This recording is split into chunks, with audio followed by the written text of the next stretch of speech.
haweenka maantida iyo dadka jilicsan ay saameynta ku yeelatay abaartii ka dhacay dalkani Soomaaliland ee deegaanka amka kala duwan ee magaalada Burco oo qayb ka mid ah warfideenada kula hadlay xarunta maamulka gobolka Togdheer ayaa cabasho xooggan ka muujiyay mas'uuliyiinta gobolka Togdheer oo sida sheegan loo sii deyn waayay si ay cabashadooda u gudbiyaan waxayna baaq dheer u direen cid kasta wax ka qabanaysa cabashooyinkooda waxaana ka mid ah hadaladoodii sida tan waxaanu nahay xaafada ilaalada ayaanu ka soo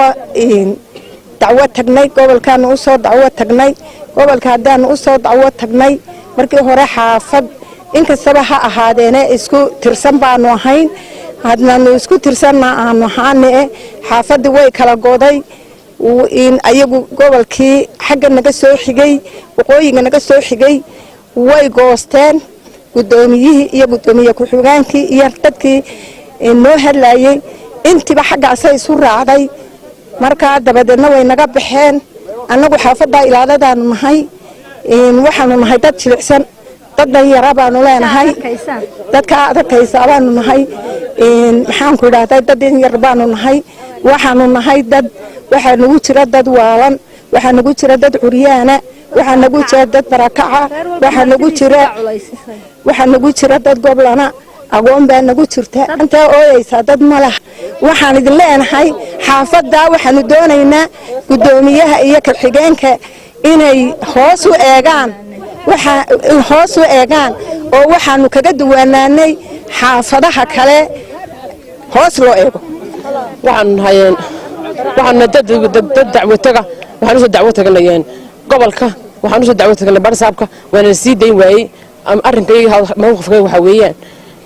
xaafadda lixlaan ahayn xaafadda lixla way kala go'day waxay u kala go'day laba xaafadood xaafadda xaggaasi qof iyo qoys walba qoran yihiin anagu ma qornin dad jilicsan baan leenahay dad xanuunsan ayaan leenahay dad balahayn baan leenahay kuwaas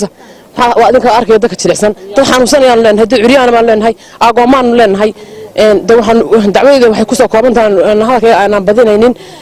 barasaabka iyo inta allaaliya inta maxay hayto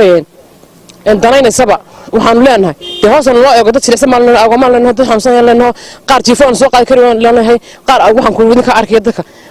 gobolka xaafad dacwoonaysana ah halka maxkamadda agteeda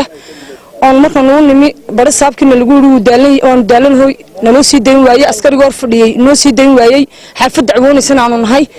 xaafaddu isku xaafad baanu hayn imikana maxayda way kala gooday xaafadii meel gaaray dadkii gudida noo ahaa ama se gudoomiyeyaasha noo ahaa meel gaaray samaysteen xaafadayadii kale way eegi waayeen dad bukay leeyihiin dad waalan bay leeyihiin dad goblana bay leeyihiin dad xanuunsan ay leeyihiin dadka ararkaysaan dad barakac weeye ayaa maxayda yihiin